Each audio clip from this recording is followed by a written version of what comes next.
Hello everybody, my name is Anna Jane Brehaut and I am from Guernsey in the Channel Islands.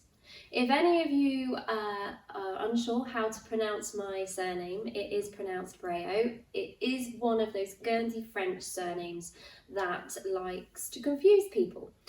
So hopefully, just in case you were wondering, I thought I'd put that aside.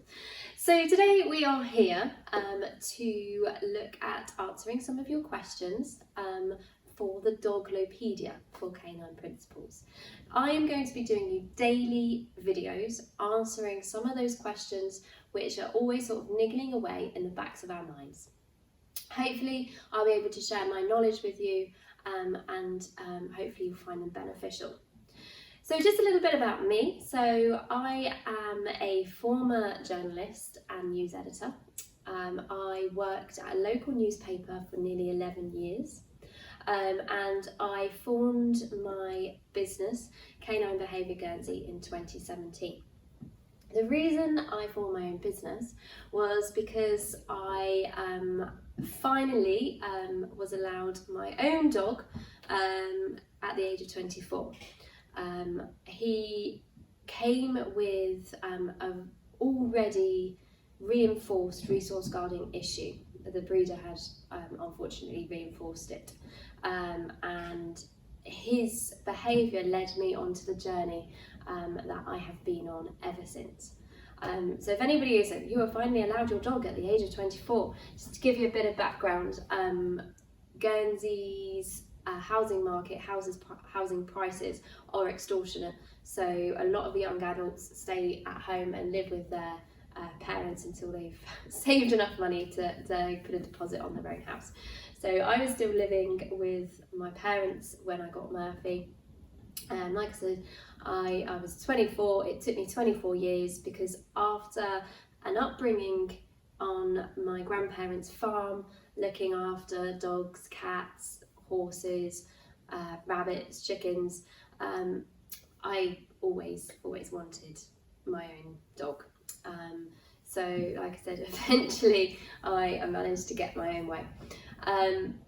Like I said, he had this resource guarding problem and I found it really difficult to get the right advice, positive reinforcement, hands or force-free approach to how to cope and how to deal with his behaviour. And so I started researching canine behaviour, and my research led to studies, and after a while I realised that I could help potentially hundreds and thousands of people in the Channel Islands with their dogs' behaviour. So that's really where I am today. I am fortunate enough to have just signed a lease on my own training studio, which is where I am today, and that has given me the time to do these videos for you. So lots of exciting things happening at the moment. So you may have seen Sally at Canine Principles had asked on the Facebook group for the hub if anybody had any questions that they wanted answering as part of these videos.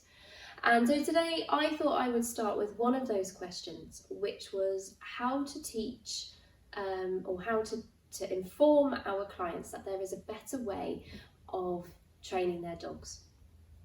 Obviously, we have all that old school stuff which has been going on for years and years and years, and that's still very much in people's minds. So how do we tell people about what we do, about hands-off, force-free approach, about positive reinforcement? So let's look at positive reinforcement for a minute.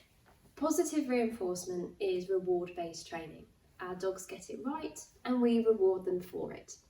They know that what they're doing is right because they're getting a reward. And we know through studies that dogs learn best through reward-based methods.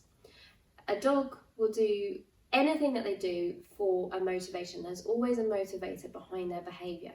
So if we can make that motivation reward-based, it will help give a stronger response in their mind.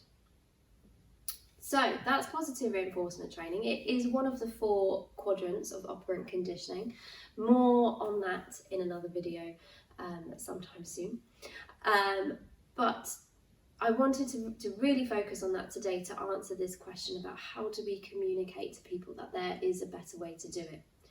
So one of the things I wanted to talk about was the different types of people that you may come across in your roles as canine professionals. The first type of person, and it's a type of person that I have come across, and I want to manage your expectations here, because there is that type of person that will come with preset ideas on how to train dogs. They have always done it in an aversive way, with punishment and negative reinforcement, and they are not prepared to change their views. In my experience, these people are few and far between, but you could sit there and argue till you're blue in the face and give them as many studies and as many science-based information back to them, and they just won't have it. So like I said, I want to manage your expectations, because there are some people who are like that out there in the world. But like I said, they are few and far between. And rarely are the people coming to you for help and advice going to be those types of people. Normally I have seen it when those types of people have been helping or assisting a dog who's then come to me, and I have to inform them that if they're going to come to me and do my training, they have to stop all of that with that other person. Sometimes when I do seminars, I've had those types of people that come and ask questions to try and trip me up. So there are those types of people out there. Like I said, you could argue it until they're until you're blue in the face, and they just won't have it. Few and far between, but they're there. The other type of person that you will come across are people that have had little snippets of advice from members of the family, from friends who have had a dog, and they've said do this, do that. They come to you and their dog has a problem. Let's say it's loose lead walking, for example. They've been walking on a choke chain or a slip because blah blah blah's brother was a policeman, a dog handler in the police, and that's what they used 30 years ago and it worked. So they come to you, and then you inform them of what these aversive tools are doing to their dog, why it's perceived as working, and what is that emotional effect on the dog. And then suddenly they get this overwhelming feeling of guilt.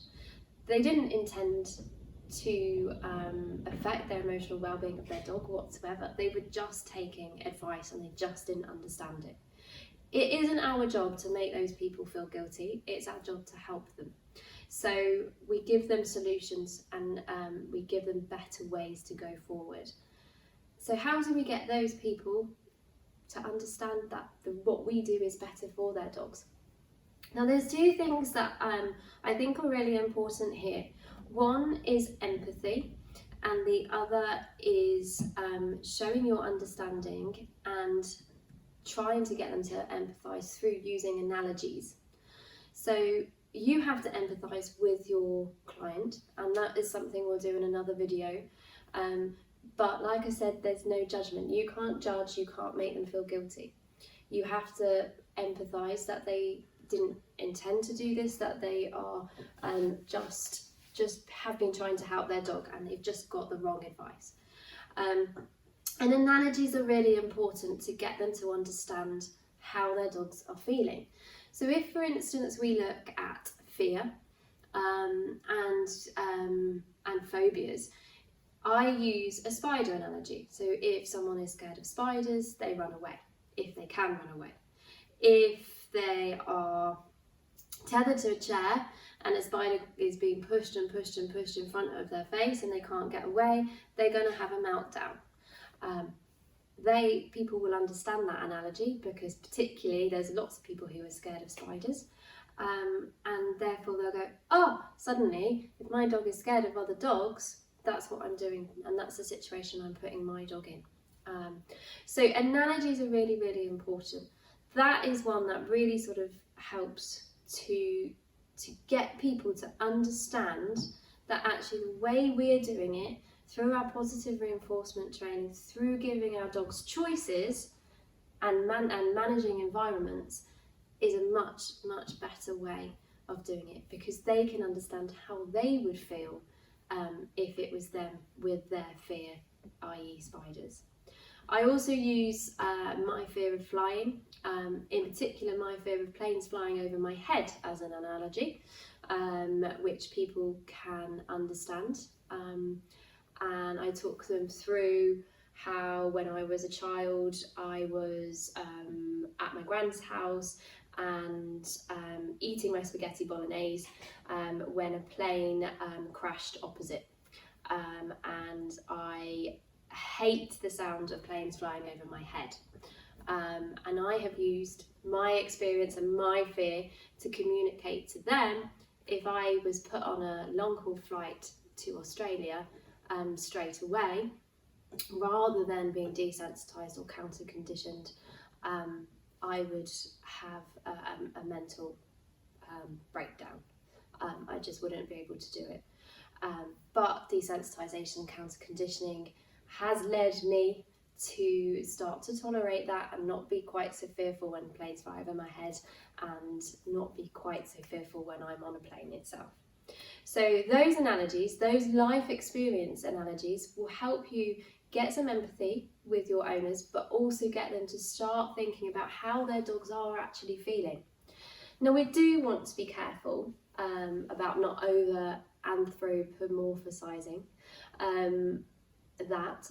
However, I think it is key that people have that understanding, because otherwise they just can't put themselves in their dog's shoes. So that's what we really need to get them to do. Other analogies that I like to use, particularly when we're looking at behaviour, is things like the stress bucket analogy, where we're talking about lots of hormones building up, which helps to explain trigger stacking. All these types of analogies really get my clients to understand how their dogs are feeling, and I think that is the key to explaining to our owners how and why there is a better way to train their dogs.